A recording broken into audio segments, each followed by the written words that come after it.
को ही जो है बड़गा ला करके ये वोट लेते हैं। अब हिंदू वोट बैंक तो बिगड़ जाएगा, उसका नाम जब बाहर होगा तो उससे बचने के लिए इन्होंने नागरिकता कानून लाने का योजना बनाया। थोड़ा दिमाग लगाए होते तो समझ जाते कि 1947 में जो दुखदाई बंटवारा हुआ था, उस बंटवारे में मुसलमान नहीं आए थे, मुसलमान गए थे, हिंदू सिख आए थे। तो वो जो आंकड़ा वो बोलते हैं वो दरअसल नकली आंकड़ा है। जब 47 में बंटवारा हुआ तो लोग जो है पासपोर्ट वीजा लेकर के भारत आए थे। इसका मतलब इस देश में जितने भी रिफ्यूजी आए हैं उन तमाम लोग को कागज के आधार पर गैर कानूनी साबित कर दिया जाएगा। हमको कई बार जो है भाजपा का लोग गुस्से में चिढ़ करके कहता है कि पाकिस्तान भेज देंगे। हम बोले भेज दो, नागरिकता कानून के तहत फिर वापस आ जाओ। तो सरकार ने आपके जनधन योजना के खाते में 15 लाख रुपया क्यों नहीं पहुंचाया है? नोटबंदी के बाद पुलवामा की घटना हुई, चुनाव पुलवामा के घटना के नाम पे लड़ा गया। तो आतंकवाद की घटना अगर नोटबंदी के बाद हो रही है, इसका मतलब आतंकवाद नहीं रुका है। और आतंकवाद यदि रुका है नोटबंदी करने के बाद, तो पुलवामा में घटना करने कौन आया था? मोदी जी का कौन था? इस सवाल का जवाब सरकार को देना पड़ेगा ना। तीसरा सवाल है कि नक्सलवाद की घटना रुक गई। नक्सलवाद की घटना कहां रुक गई है? इस बार फिर जो है जो सरकार की तरफ से बयान पेश हुआ है, उसमें इंटरनल थ्रेट, आंतरिक थ्रेट के रूप में नक्सलवाद को जो है एक कारण माना गया है। और अभी रामलीला में जो प्रधानमंत्री ने भाषण दिया तो उसमें उन्होंने यही कहा कि अर्बन नक्सल लोग देश की जनता को भड़का रहे हैं। तो बोलिए मोदी जी, अब भी अगर अर्बन नक्सल बचे हुए हैं, अब तो कह दीजिए कि हमारा नोटबंदी का प्रोजेक्ट फेल हो गया है। इसका मतलब देश की जनता को गुमराह किया जा रहा है। उसके बाद आज जब यह नया कानून लाया गया है CAA, पहला सवाल यह है कि यह कानून देश की संविधान के मूल भावना के खिलाफ है। देश के संविधान की प्रस्तावना हमको क्या कहता है? ठीक बात है कि आप लोग स्टेज के नीचे हैं, RC जी स्टेज पे हैं, बरार साहब स्टेज पे हैं, लेकिन यह मतलब नहीं है कि चुनाव के वक्त जब ये वोट देने जाएंगे तो इनका वोट 5 होगा और आपका वोट 1 होगा। ऐसा नहीं है।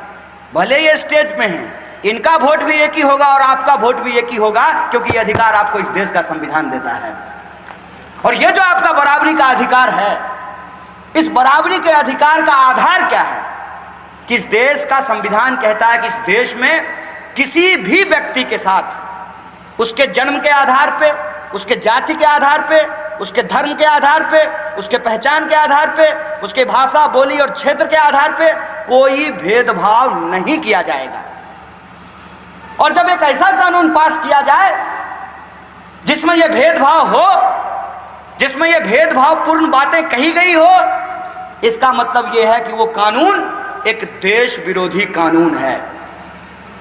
और यह देश विरोधी कानून क्यों लाया गया है? यह देश विरोधी कानून इसलिए लाया गया है कि आसाम में जो NRC हुई है, उस NRC के चलते बीजेपी को दाव उल्टा पड़ गया है। कभी कभी होता है ना कि ब्रह्मास्त्र चलाए, अब मंत्र गलत पढ़ दिए तो वो आगे जाने की बजाय जो चलाया है उसके ही पीछे पड़ जाता है। आसाम में इन्होंने जो NRC की, सुप्रीम कोर्ट ने जो आदेश दिया कि NRC लिस्ट जारी करो, 19 लाख लोगों का नाम NRC से बाहर हुआ। उस 19 लाख में से ये समझ रहे थे कि 17 लाख मुसलमान होंगे और 2 लाख हिंदू होंगे। मामला बिल्कुल उल्टा हो गया। उस 19 लाख में से 15 लाख हिंदू हैं और 4 लाख जो हैं वो मुसलमान हैं। तब इनको लगा कि अरे यार, हिंदू को ही जो है बड़गा ला करके ये वोट लेते हैं, अब हिंदू वोट बैंक तो बिगड़ जाएगा, उसका नाम जब बाहर होगा तो उससे बचने के लिए इन्होंने नागरिकता कानून लाने का योजना बनाया।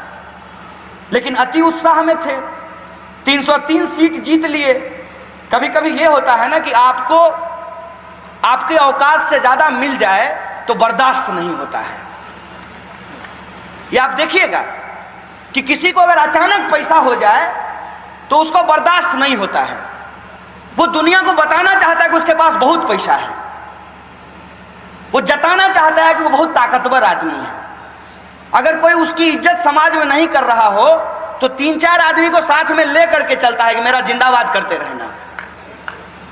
पत्रकार को पैसा दे देता है कि मेरा फोटो खींचते रहना, हम जब जाएं तो हम सलमान खान की तरह चलें, तुम मेरा फोटो खींचते रहना, ताकि समाज में लोग समझे कि हम बहुत ताकतवर आदमी हैं। जनता ने इनको इस उम्मीद में वोट दे दिया कि अच्छा मोदी नहीं तो कौन। जनता ने इस मजबूरी में इनको वोट दे दी। अभी 303 सीट आ गया और ये अति उत्साह में ये बोल गए कि पूरे देश में एनआरसी लागू करेंगे। और ये बात जो है देश के राष्ट्रपति के अभिभाषण में बोला गया है। अभी ऐसा हो गया है इनके सामने संकट कि अगर प्रधानमंत्री को सच्चा बोलेंगे तो राष्ट्रपति झूठा साबित हो जाएंगे, और राष्ट्रपति को यदि सच्चा बोलेंगे तो प्रधानमंत्री झूठा साबित हो गए हैं। ये फंस गए हैं कि मोटा भाई को सच्चा साबित करें कि मोदी जी को जो है झूठा साबित करें। इस चक्कर में ये फंस गए हैं। इन्होंने कहा कि पूरे देश में एनआरसी लागू करेंगे। तब तक जो है एनआरसी की लिस्ट जारी हो गई आसाम की, इनका कैलकुलेशन गड़बड़ा गया। ठीक से इतिहास पढ़े होते, ठीक बात है कि इतिहास में फेल हो गए हैं, लेकिन थोड़ा दिमाग लगाए होते तो समझ जाते कि 1947 में जो दुखदाई बंटवारा हुआ था, उस बंटवारे में मुसलमान नहीं आए थे, मुसलमान गए थे, हिंदू सिख आए थे। तो वो जो आंकड़ा वो बोलते हैं वो दरअसल नकली आंकड़ा है। वो आंकड़ा तब का है जब पूर्वी पाकिस्तान और पश्चिमी पाकिस्तान एक था। जो बड़ी गैर मुस्लिम आबादी है वो ये वाले इमरान खान वाले पाकिस्तान की नहीं है, वो बांग्लादेश की है। जो 71 का जब बांग्लादेश का बंटवारा हुआ, बांग्लादेश बना श्रीमती गांधी के नेतृत्व में, देश की सेना के पराक्रम के चलते जो पाकिस्तान को हार मिली, तब जाकर के गैर मुस्लिम आबादी फिर से बांग्लादेश से हिंदुस्तान आई। तो मतलब दोनों वक्त, चाहे 47 हो या 71, गैर मुस्लिम लोग भारत में ज्यादा आए हैं। तो स्वाभाविक रूप से अगर पूरे देश में एनआरसी होगा तो उसमें गैर मुसलमानों का नाम ज्यादा होगा। तो इनकी गर्दन फंस गई थी। उसमें बचाने के लिए इन्होंने नागरिकता कानून लाया, जबकि नागरिकता कानून ये 2003 में ही ले आए थे। जब वो नारा था ना, अब की बारी अटल बिहारी, राष्ट्र के ये 3 धरोहर, अटल, आडवाणी, मुरली मनोहर। अटल जी लोटा में घूम लिए हैं और आडवाणी जी इंतजार कर रहे हैं कि कहाँ घूमेंगे, कमंडल में घूमेंगे, मार्गदर्शक मंडल में है। उस वक्त 2003 की सरकार के वक्त जो नागरिकता कानून आया था, उस कानून में इन्होंने एक बात लिखी कि इलीगल इमिग्रेंट्स की को आइडेंटिफाई किया जाएगा। अब इलीगल इमिग्रेंट्स, गैर कानूनी तरीके से भारत में कौन आए हैं, तो कानून कैसे काम करता है। ये पुलिस के लोग खड़े हैं, बता देंगे कि कानून कैसे काम करता है। ये देख लिए हैं, इनके सामने में चोरी हुई है, लेकिन उससे काम नहीं चलेगा, इनको सबूत देना पड़ेगा। क्या कानून बिना सबूत का थोड़ी मानता है। कानून की जो वो प्रतिमा है, उस महिला के आंख पे ऊपर पट्टी लगा हुआ है और तराजू हाथ में है, तो देखता नहीं है, वो सिर्फ सुनता है। डॉक्यूमेंट सबसे इंपॉर्टेंट चीज है। किसी भी चीज के लिए आपको डॉक्यूमेंट देना पड़ेगा। तो गैर कानूनी लोग से वो सब लोग भारत आए हैं जो बिना पासपोर्ट वीजा का आए हैं। तो मुझे बताइए, ये पंजाब की धरती है। जब 47 में बंटवारा हुआ तो लोग जो है पासपोर्ट वीजा लेकर के भारत आए थे। इसका मतलब इस देश में जितने भी रिफ्यूजी आए हैं उन तमाम लोग को कागज के आधार पर गैर कानूनी साबित कर दिया जाएगा। सिंपल मामला यह है कि जो बिना पासपोर्ट वीजा का कहीं भी जाता है वो इलीगल इमिग्रेंट है। तो इस देश में जो लाखों करोड़ों लोग आए हैं, ये सरकार कह रही है कि वो सारे लोग इलीगल इमिग्रेंट है। और 2003 का जो कानून है, नागरिकता संशोधन कानून, उसके ही नियम में लिखा हुआ है कि पहले एनपीआर होगा, मतलब आटे से ही रोटी बनाई जाएगी। एनपीआर के आटे से ही एनआरसी का रोटी तैयार किया जाएगा। तो एनपीआर होगा कैसे? तो सेंसस से पहले जो सेंसस करने वाले लोग हैं वो अलग हैं। सेंसस जो इस देश में होता है, जो जनगणना होती है, उसका एक अलग कानून है, वो एक्ट बना हुआ है। और जनगणना का जो आंकड़ा होता है उसको सरकार भी नहीं देख सकती है, ये कानून कहता है। तो ये जो एनपीआर होगा, नेशनल पॉपुलेशन रजिस्टर जो तैयार किया जाएगा, उसमें वो आएंगे और आपके माँ बाप के बारे में और आपके माँ बाप के माँ बाप के बारे में जानकारी इकट्ठा करेंगे। उसके कई प्रश्न तैयार किए गए, फिर वो ले जाएंगे और ऑफिस में बैठ करके कौन लोग संदेहपूर्ण नागरिक हैं उसका लिस्ट तैयार करेंगे। तो मतलब सरकारी बाबू ये तय करेंगे कि कौन इस देश का नागरिक है और कौन इस देश का नागरिक नहीं है। और सरकारी बाबू कैसे काम करते हैं? जन्म प्रमाण पत्र बनवाने के लिए गए कि नहीं गए हैं? सरकारी बाबू जो है बिना मिठाई खाए हुए आपको जन्म प्रमाण पत्र नहीं देंगे। तो मिठाई तो कितना खाएंगे, डायबिटीज भी हो जाता है, तो मिठाई खरीदने के लिए पैसा लिया जाता है। तो जन्म प्रमाण पत्र बनाने जाइए तब भी पैसा लिया जाएगा और मृत्यु प्रमाण पत्र बनाने जाइए तब भी आपसे पैसा लिया जाएगा। ऐसा ही काम होता है ना। रेसिडेंशियल सर्टिफिकेट बिना पैसा का बनता है? कौन ऐसा कानून है, कौन ऐसा काम है जो इस देश में बिना घूस का होता है? तो जो लोग संदेहपूर्ण नागरिक की लिस्ट में आएंगे उन लोगों को कागज फिर जमा करने के लिए बुलाया जाएगा। मतलब फिर से आप कागज बनवाने के लाइन में लगिए, तब जाकर के जिनका कागज सही पाया जाएगा, जो अपने दादाजी के दादाजी का नाम सही से बता देंगे। मैं यही पूछ लेता हूं, किसी को याद है कि अपने दादाजी के दादाजी, बरार साहब आपके दादाजी के दादाजी का क्या नाम था? किसी को भी याद नहीं? इसका यह मतलब थोड़ी है कि इनके दादाजी के दादाजी नहीं हुए थे। इनके दादाजी के दादाजी नहीं हुए तो ये यहां पे कैसे बैठे हुए हैं? ये एक वाहियात चीज है जो हमारे देश में किया जा रहा है। और कागज जो लोग नहीं देंगे उनकी नागरिकता छीन ली जाएगी, और जो लोग कागज देंगे तब उनको एक आइडेंटिटी कार्ड दिया जाएगा। कितना आइडेंटिटी कार्ड दीजिएगा साहेब? वोट देने के लिए अलग कार्ड है, स्कूल में पढ़ने के लिए अलग कार्ड है, बैंक में खाता खुलाने के लिए अलग कार्ड है, विदेश जाने के लिए पासपोर्ट है, टैक्स जमा करने के लिए पैन कार्ड है, बाकी काम कराने के लिए आधार कार्ड है। कितना कार्ड बनवाओगे? आप हम लोगों को कार्ड नहीं बना रहे हैं, आप हम लोगों को मूर्ख बना रहे हैं। ये सरकार का प्लान जो है हम लोगों को मूर्ख बनाने का है। असल खेल ये है कि इस देश में आप सोचिए कि वो जो 19 लाख लोग हैं जिनको आसाम के एनआरसी से बाहर किया गया है, पहले वो शपथ पत्र लिए हैं और सरकार को बताए हैं कि हम इस देश के नागरिक हैं। और अब जब ये नागरिकता कानून पास किया गया है तब उनको बताना है कि नहीं, हम नागरिक नहीं हैं, हमारे ऊपर धार्मिक प्रताड़ना हुई है, अब हमको नागरिकता दे दीजिए। मतलब देश के प्रधानमंत्री अपने ही तरह इस देश की जनता को झूठ बोलने में ट्रेंड कर देना चाहते हैं, उनको पारंगत बना देना चाहते हैं। झूठ बोलने के लिए सिखा रहे हैं कि एक बार वो लोग कहे हैं कि हम लोग नागरिक हैं, वो डॉक्यूमेंट जमा नहीं कर पाए, अब उनको सरकार को कहना है कि नहीं, हम जो है बाहर से आए हैं। मतलब समझ रहे हैं? हमको कई बार जो है भाजपा का लोग गुस्से में चिढ़ करके कहता है कि पाकिस्तान भेज देंगे। हम बोले भेज दो, नागरिकता कानून के तहत फिर वापस आ जाएंगे। तो कानून ही ऐसा बना दिया है। मेरा नाम कन्हैया है, इसका कोई लॉजिक नहीं है, इसके पीछे कोई तर्क नहीं है, सिवाय इसके कि ये घुसपैठियों की पहचान नहीं करना चाहते हैं। अपने ही देश को घुसपैठिया बना करके उनका जो धन संपदा है, उनकी जो जमीन है, उसको वो कब्जा कर लेना चाहते हैं। जब आप नागरिक ही नहीं रहेंगे तो मैं एक सवाल पूछ रहा हूं, ये मनसा की धरती है, इसको लोग बहुत अच्छे से समझ सकते हैं कि जो 16 लाख एकड़ जमीन आपने पटियाला रियासत के अधीन जो थी, जिसको कब्जा करके लाल झंडा गाड़ करके भूमिहीनों में आपने बांटा, जब वो नागरिक ही नहीं रहेंगे इसका मतलब उन जमीनों पे उनका अधिकार भी नहीं रहेगा।